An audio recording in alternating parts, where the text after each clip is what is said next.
নমস্কার, কেমন আছেন সবাই? সঞ্চিতার রান্নাঘরে সকলকে স্বাগত জানাই।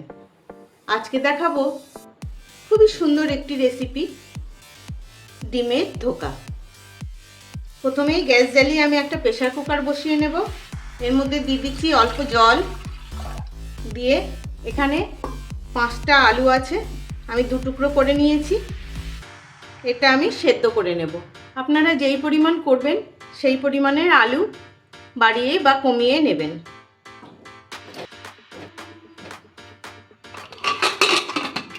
প্রেসার বসিয়ে দিয়েছি, এবার একটা সিটি পড়লেই নিজে থেকে যখন প্রেসারটা খুলবে তখন এটা সেদ্ধ হয়ে যাবে। এবার একটা মশলা করে নেব, সেই জন্য নিয়ে নিলাম মিক্সিং জার। এতে দিয়ে দেব একটা গোটা রসুন, আর দেব 2 ইঞ্চি মতন আদা টুকরো করে নিয়েছি। এটা দিয়ে দেব অল্প কাঁচা লঙ্কা, আমি একটু বেশি দিলাম কারণ ধোকাতেও দেব আবার গ্রেভিতেও দেব। 2টো পেঁয়াজ। মশলাটা আমি খুব ভালো করে পেস্ট করে নেব। ওই মশলাটা হয়ে গেলে আমি আরও 2টো টমেটো পেস্ট করে নেব। এবার একটা বাটিতে আমি প্রেসারে যে সেদ্ধ করলাম 5টা আলু, তার থেকে আমি 3টে আলু নিয়ে নিয়েছি। এটাকে আমি ভালো করে চটকে নেব।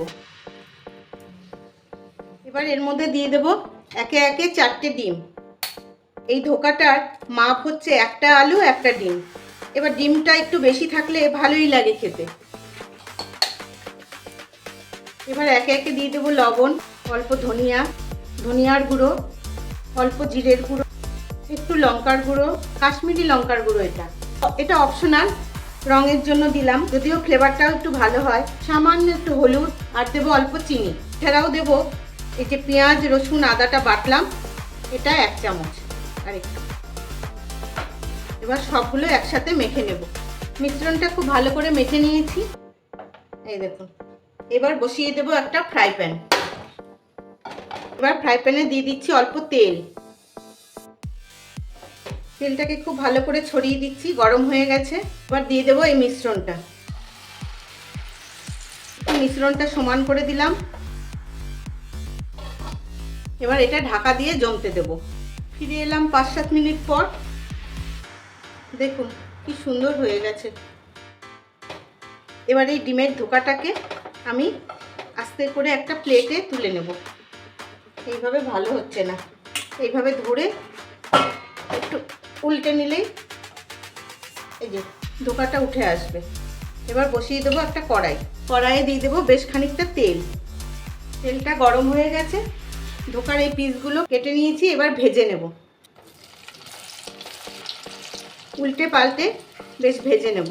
এই রান্নাটা যখন করবেন, ধোকাটা যখন জমতে দেবেন, পাশের গ্যাসে দিয়ে এই গ্যাসে আর একটা কিছু রান্না করে নেবেন, না হলে কিন্তু অনেক দেরি হবে। হয়ে গেছে, এবার তুলে নেব। যদিও এই ডিমটা জমতে বেশিক্ষণ লাগে না, 5 থেকে 7 মিনিট লাগে, তার বেশি লাগে না। এই যে এইভাবে সব ধোকাটা আমি ভেজে নেব। এই সেদ্ধ আলুগুলোও একটু ভেজে নেব। আলুগুলো ভাজা হয়ে গেছে, এগুলোও তুলে নিচ্ছি।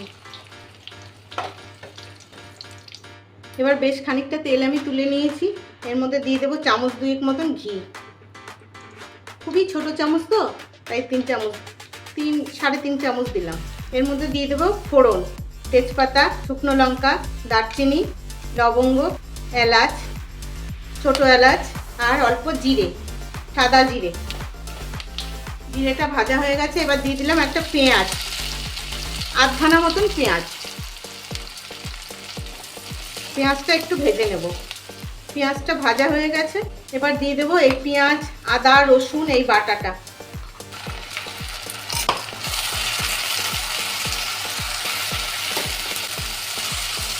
মশলাটা একটু ভেজে নেব। পেঁয়াজটা অল্প ভাজা হয়ে গেছে, এবার দিয়ে দেবো মশলা ধোয়ার জলটা।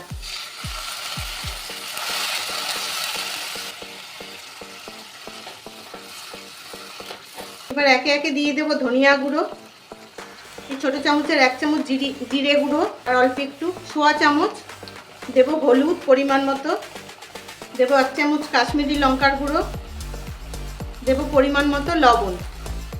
দিয়ে বেশ করে কষে নেব। মশলা খুব ভালো করে কষে গেছে, এবার দিয়ে দেবো এই টমেটো বাটাটা। এই টমেটো বাটা দিয়েও আরেকটু কষে নেব। দিয়ে দিলাম বাটি ধোয়া জলটা। খুব ভালো করে কষে গেছে মশলাটা, দেখুন পুরো চেঞ্জ হয়ে গেছে কালার, একটা কালটে ভাব এসে গেছে আর তেলও ছেড়ে দিয়েছে। এই যে এবার দেবো অল্প একটু চিনি,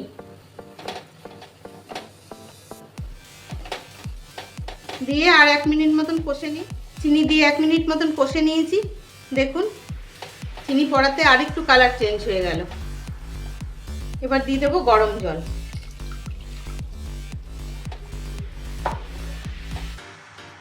দেবো আর একটু,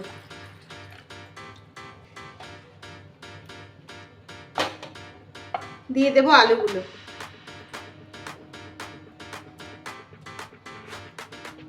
এবার ঝোলটা একটু ফুটতে দেবো। ঝোলটা খুব ভালো করে ফুটে গেছে, আলু তো সেদ্ধই, আর কি দেখাবো আলু সেদ্ধ। এবার দিয়ে দেবো ধোকাগুলো।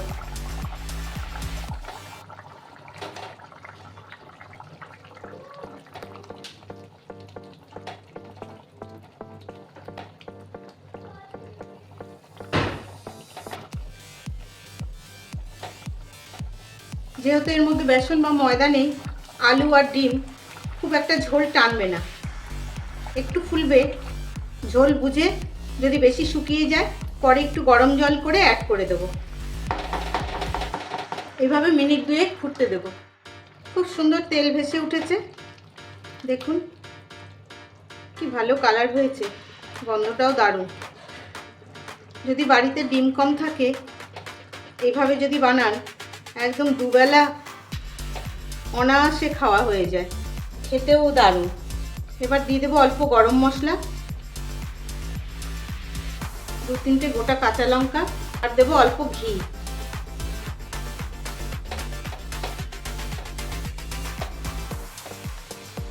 দিয়ে গ্যাস অফ করে ঢেকে রেখে দেবো কম করে 5 মিনিট। ব্যাস হয়ে গেল ডিমের ধোকা।